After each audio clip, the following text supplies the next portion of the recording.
अस्सलाम वालेकुम। मैं मोहम्मद अब्दुल समद, आपका तेलुगु सर।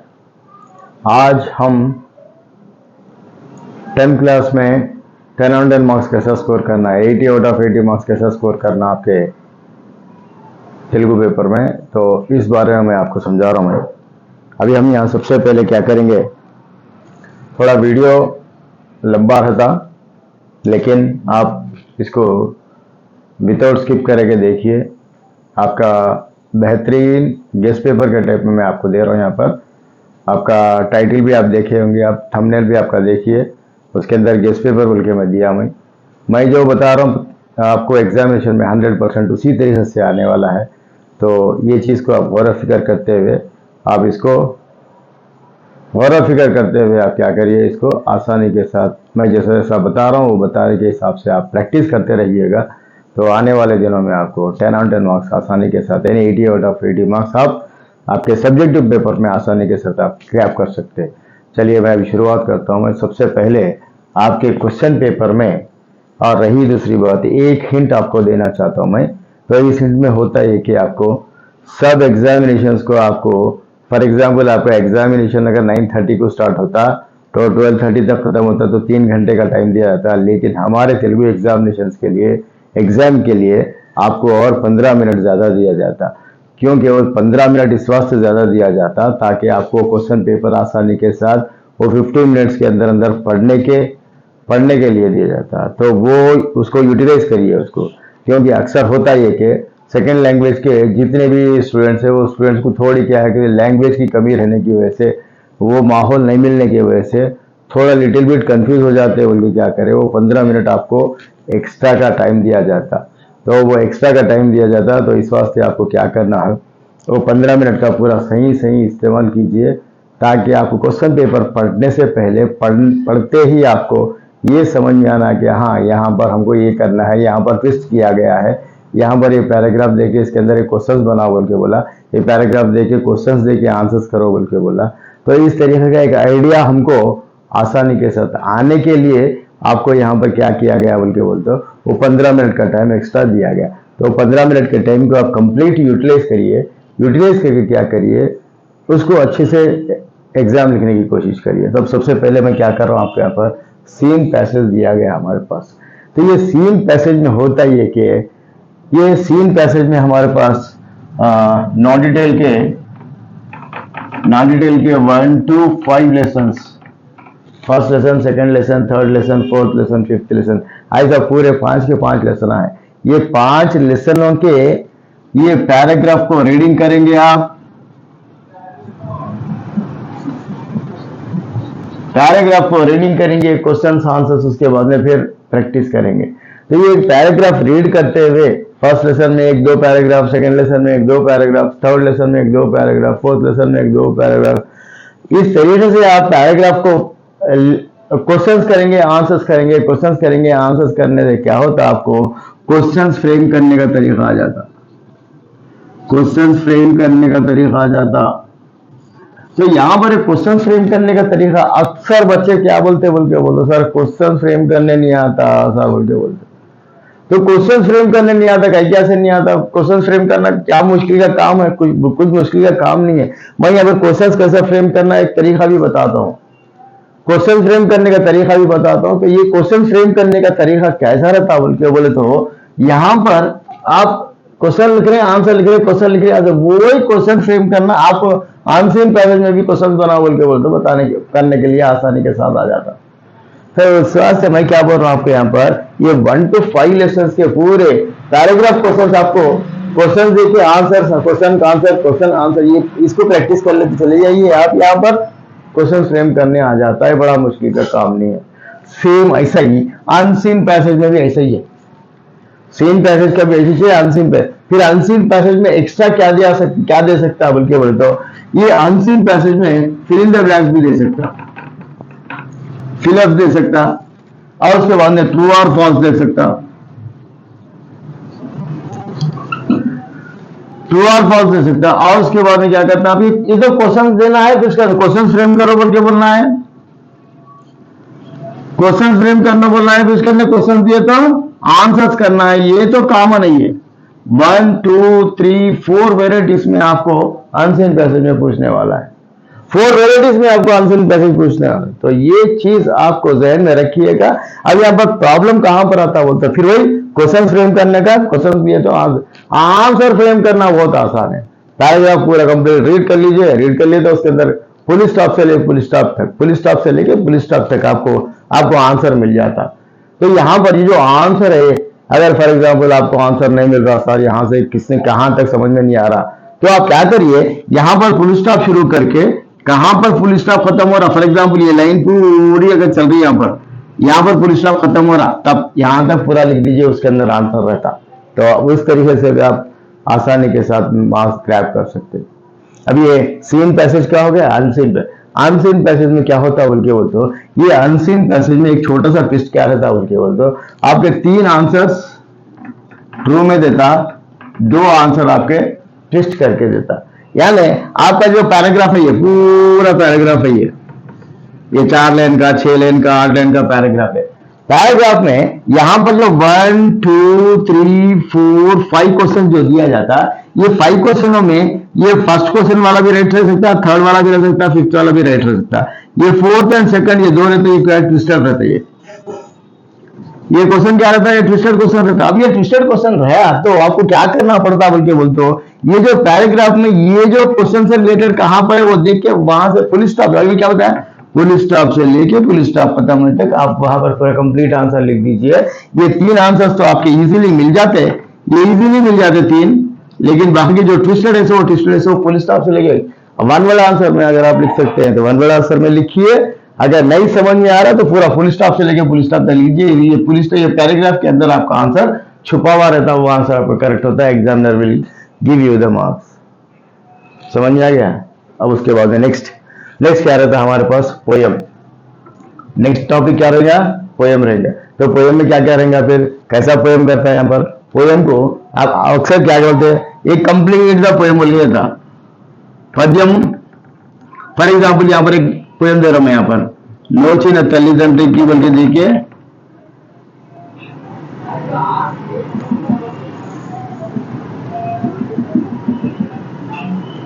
करुणा पयोनिधि बोल के लास्ट में ऐसा दे दो। ऐसा फिर ब्लैंक पे टाइम में देता, कंप्लीट करो बोल के। नोचिन तल्लिदंड्री की पोयम देते, नोचिन तल्लिदंड्री की కనుగోలు కళసాలు మేటి చూసిన వాడు రగుడు కాసిన లేదని కిచ్చువాడు నోరాజు నిజంబ కాని పలుకోవాలని వాడు రణంబులోన दासनी वालू भद्रगिरी दाशरथी करुणा पयोनिधि बोलते। यहाँ से आता ये पोयम पूरा कंप्लीट आपको याद रखना। ये यहाँ पर मैं बोल रहा हूं आपको, फर्स्ट लेसन के 2, 5th लेसन के 7, ये टोटल 9 पोयम्स आप याद कर लीजिए। ये करने से आपको 60% मार्क्स आपको आसानी के साथ मिल जाते हैं। मेरी बात समझिए, मेरी बात सुनिए। ये 9 पोयम आप कर लीजिए, आपके एग्जामिनेशन में 60% मार्क्स आपके जेब में रहते हैं। 60% मार्क्स। हर वो तरीका बताता हूँ मैं, कैसा कैसा आता है, एक के बाद एक पूरा पेपर आपका एनालाइज करके बताता हूँ, कहाँ से क्वेश्चन आता है, कहाँ से आंसर आता है, 8 मार्क्स का क्वेश्चन कहाँ से आता, 4 मार्क्स का क्वेश्चन कहाँ से आता, पैराग्राफ्स कहाँ से दिया जाता, अनसीन पैराग्राफ कहाँ से दिया जाता, पोयम। अभी आप क्या बता रहा था, मैं पोयम के बारे में बता रहा था, क्या बोल के बता रहा था बोलते, एक पोयम देखिए अगर कंप्लीट पोयम लिखो बोल के बोलता है। और एक क्या बोलता है यहाँ पर, पोयम देखिए उसका भाव लिखो बोल के बोलते। सेकंड वेराइटी में क्या रहेगा, भावम लिखो बोल के बोलता। तो आपको क्या करना है, भावम याद करना पड़ेगा। फिर उसके बाद और एक वेराइटी क्या रहता है यहाँ पर, जम्बल्ड करके देता। और एक बोलता तारुमारई नदी बोलता है, यहाँ पर तारुमारई नदी बोलते हैं। यानी ये पूरा क्या हुआ, पोयम आपका जम्बल्ड हो गया, नीचे ऊपर हो गया, अपसाइड डाउन हो गया। अब आप अक्षर अक्षर क्या करते बोल के बोलता है। ये फॉर एग्जाम्पल आपकी 4 लाइन की poem, first second third 4 line की पोयम है। ये 4 लाइन की पोयम क्या करता है उन्हें, या 1 नंबर डालता है, या 3 नंबर डालता है, या 4 नंबर डालता है, या 2 नंबर डालता है, नीचे ऊपर जम्बल्ड करता है।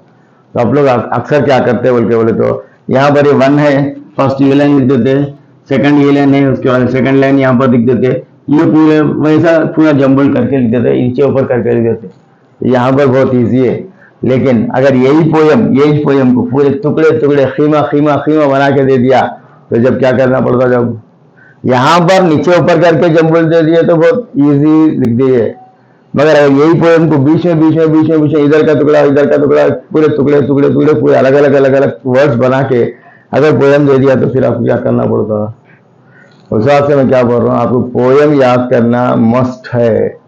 पोएम याद करने की याद डालो, जितना पोएम आप याद करेंगे उतना आपको आसानी के साथ आपका आंसर सॉल्व हो जाता। नहीं तो आपको अगर नहीं होता होगा ऐसी जंबल ऐसी देता होगा, नीचे ऊपर करके जंबल करके देता होगा, यानी तो पोएम लिखो बोल के बोल सकता है, पोएम का फॉर्म लिखो बोल के 3 वेराइटीज में आपको ये पोएम करके दो बोल के बोल सकता।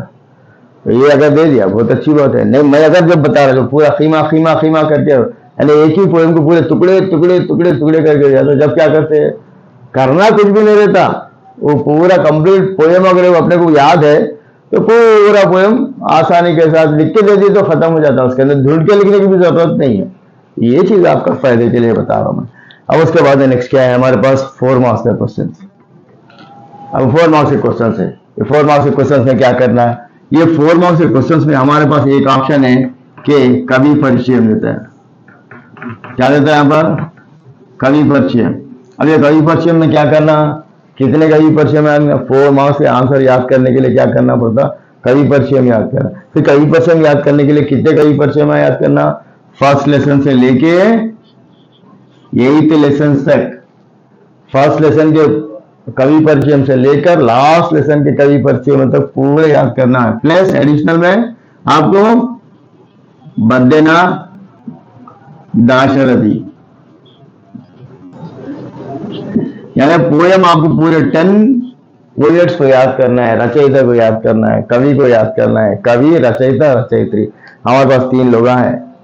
एक कवि है जैसा कि वो मेरा पोतना है, वेमना है, बद्दना है, दाशरथी है। ये वेमना, बद्दना, दाशरथी कवियां है, ये वो मेरा पोतना कवियां है। और उसके अलावा फिर रचयिता डॉक्टर सी नारायण रेड्डी है, पाकाला यशोदा रेड्डी रचयित्री है, इलेंद्र सरस्वती देवी रचयित्री है। तो ऐसा में बोलने का मतलब क्या है, ये पूरे कवि, रचयिता, रचयित्री तीनों को याद करना है। तीनों के बारे में भी पूछ सकता, कभी भी पूछ सकता। तो इस तरीके से आपको क्या करना है, ये 10 लोगों को याद करना है। 10 लोगों को याद करिए, तब जाके आपको यहाँ पर जब जाके आप यहाँ पर क्या करते हैं, 4 मार्क्स का आंसर याद कर सकते हैं। आप 4 मार्क्स का आंसर आसानी के साथ कर। एक आपका 4 मार्क्स का आंसर आ गया, कभी परिचय में याद करना, कोई ट्विस्टर नहीं है, कुछ भी नहीं है, क्या भी नहीं। अब उसके बाद में अब ये 4 मार्क्स के आंसर याद करे बाद में फिर क्या करना, बाकी 3 क्वेश्चन रहते हैं। अभी 3 क्वेश्चन, फिर वो 4 मार्क्स के क्वेश्चन कहां से देता है, वो 3 मार्क्स के क्वेश्चन कहां से देता है बोल के बोलते हो। अब यहां पर हमारे पोएट्री के कितने 4 लेसन है, 4 पोएट्री के लेसन है,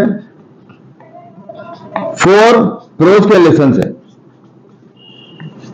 अब ये 4 पोएट्री के लेसन, 4 प्रोज के लेसन में से फिर ये कहां से दिया जाता बोल के बोले तो अब इसके अंदर मैं बता दूं, ये और एक टॉपिक है, ये और एक टॉपिक है 4 मार्क्स के क्वेश्चन कहां से देता है, उसका एनालाइजेशन फिर और एक टॉपिक में बताऊंगा। अब ये बहुत लंबा वीडियो हो जाता। तो यहां पर ये 4 मार्क्स में से पोएट्री में से 2 क्वेश्चन दे सकता, प्रोज में से 2 क्वेश्चन दे सकता। ऑलरेडी एक क्वेश्चन आ गया। अब यानी प्रोज में से 1 क्वेश्चन दे सकता, पोएट्री में से 2 क्वेश्चन दे सकता, यानी तो पोएट्री में से 1 क्वेश्चन दे सकता, प्रोज में से 2 क्वेश्चन दे सकता। इस तरीके से आपको यहां पर एक क्वेश्चन पूरे मिला के 4 क्वेश्चन को आपको आंसर करने का है।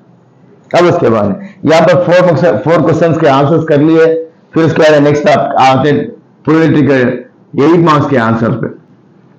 पोएट्री में हमारे पास कितने लेसन है बोल के बोला, 1357।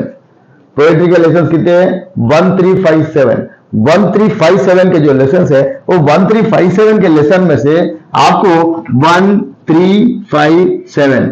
अब यहाँ पर चंदुला रही ये लेसन में से आप समरी याद कर लीजिए 8 मार्क्स के लिए। 7th लेसन में समरी के लिए याद कर लीजिए 2 या 8 मार्क्स में, यहां पर इसमें से पूछने के चांसेस ज्यादा है।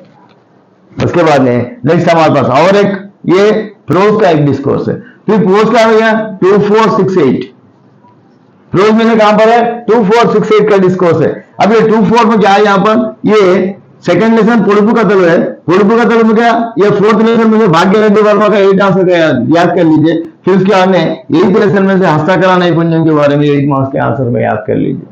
तो यहां से भी आप ये 24 भी इंपॉर्टेंट है, मैं इंपॉर्टेंट नहीं है बोल के नहीं बोलता हूँ, यही चाहता है एग्जामिनेशन में यही पढ़ लो बोल के नहीं बोलता हूँ, समझे ना। यहां पर होता ये कि आपको एनालाइज कर लेना, कहाँ से देता क्वेश्चन, कहाँ से देता, कौन सा इंपॉर्टेंट लेसन है, कौन सा इंपॉर्टेंट लेसन नहीं है बोल के। तो उस वजह से ये एनालाइजेशन मैं करके बता रहा हूँ ताकि आप लोगों को आसानी हो सके, आप ये चीज आप याद करते चले गए। अब उसके बाद में डिस्कोर्सेस। अब डिस्कोर्सेस कितने हैं हमारे पास, कितने डिस्कोर्सेस है, बहुत सारे डिस्कोर्सेस है। एक मित्रणी की लेखा रायंडी बोल के बोल सकता, और आह्वान पत्रम तैयार करो बोल के बोल सकता, और पोस्टर तैयार करो बोल के बोल सकता, एक कथा लिखो बोल के बोलता, एक इंटरव्यू क्वेश्चंस करो बोल के बोल सकता, एक संभाषण करो बोल के बोलता। कितने डिस्कोर्सेस आपको इंग्लिश में है, उतने सारे डिस्कोर्सेस हमारे तेलुगु में भी रहते हैं। तो अब इतने डिस्कोर्सेस पूरे लर्न करना फिर हमारे लिए मुश्किल का काम है ना। फिर हम क्या करेंगे, आपको एक ही डिस्कोर्स करना है, आपको एक ही डिस्कोर्स करना है। तो एक डिस्कोर्स में कम से कम आप क्या करिए, ये मित्रोणी की लेखा याद कर लीजिए, मित्रोणी की लेखा एक याद कर लीजिए, आह्वान पत्र याद कर लीजिए। फिर उसके बाद में आप ये आह्वान पत्र अगर कर लिए बोल तो पोस्टर बनाने का तरीका आ जाता है। फिर उसके बाद में इंटरव्यू क्वेश्चन, क्योंकि इंटरव्यू क्वेश्चन कैसे करना है बोल के बोल तो ये इंटरव्यू क्वेश्चन में क्या है, हमारे पास हस्तकला नैपुण्यम लेसन से वो उसके अंदर पूरे आर्टिस्ट का है, वो आर्टिस्ट से रिलेटेड दूसरा कोई नया आर्टिस्ट के बारे में इंटरव्यू करते हुए इंटरव्यू क्वेश्चन बना बोल के बोल सकते। तो उस वास्ते यहाँ पर इंटरव्यू क्वेश्चन ये तीन याद कर लीजिए, आपको एग्जामिनेशन में आपका दिल हल्का हो जाता। तेलुगु से जो डर है, तेलुगु का जो परेशानी है, परेशानी पूरी तकरीबन क्लियर हो जाती। पहले ये सारी चीजें करिए, उसके बाद में आप क्या करिए, फिर एडिशनल में फिर अभी क्या करना है बोल के पूछिए, समझे ना। अब इसके अंदर क्या करिए, मेरा नंबर में नोट करिए, वो नंबर नोट करते हुए 939111633305 ये नंबर पे आप क्या करिए। और मजीद आपके पास कुछ भी अगर डाउट्स है तो डाउट्स क्लियर करते जाइए, पूछ लीजिए। 24/7 में आपके लिए अवेलेबल हूँ। मैं समझता हूँ कि ये वीडियो आपको बहुत अच्छी तरीके से पसंद आई होगी। जब ये पसंद आ गई हो तो सवाब जारिया समझ के, यानी हमारे 10th क्लास में जितने आपके फ्रेंड्स, रिलेटिव्स और कोई भी जितने लोग हैं उतने सारे लोग आप पूरे के पूरों को ये हमारा वीडियो वहां तक पहुंचा दीजिए। तेलंगाना में जितने आपके डिस्ट्रिक्टों में कोई भी है या सिटी में कोई भी है, आपके स्कूल्स में, रिलेटिव्स में, सब लोगों को ये वीडियो को वायरल करते जाइए। और बहुत फायदेमंद वीडियो है, और ये वीडियो आप सबको शेयर करिए, लाइक करिए, और उसके बाद में कमेंट करिए, ताकि आपका जो कमेंट होता है वो कमेंट के हिसाब से हम एक नए वीडियो के साथ आपके सामने आ सकते। आपका जो प्रॉब्लम को लेके वो प्रॉब्लम को क्लियर करने के लिए नया वीडियो के साथ आपके साथ सामने आ सकते। तो तब तक के लिए फिर लाइक करिए, शेयर करिए, सब्सक्राइब करिए। ये करने से क्या होता, आप मेरे को सपोर्ट करे वैसा था, मेरे को एक दिलचस्पी होती, मेरे को एंकरेज करे वैसा था, ताकि और एक नया वीडियो मैं आपके साथ लेके आ सकूं। अगर आप लोग कोऑपरेट नहीं करे, सपोर्ट नहीं करे, तो फिर मैं वीडियोस बनाना खत्म कर दूंगा। उससे आपका भी नुकसान नहीं बल्कि दूसरे आने वाले जनरेशन का भी नुकसान हो सकता। तो यही हम ये वीडियो खत्म करते हैं, फिर नेक्स्ट और एक ऑब्जेक्टिव पार्ट का एक नया वीडियो लेके आपके सामने आएंगे जल्द से जल्द। तब तक के लिए आप समस्त आपको इजाजत दीजिए।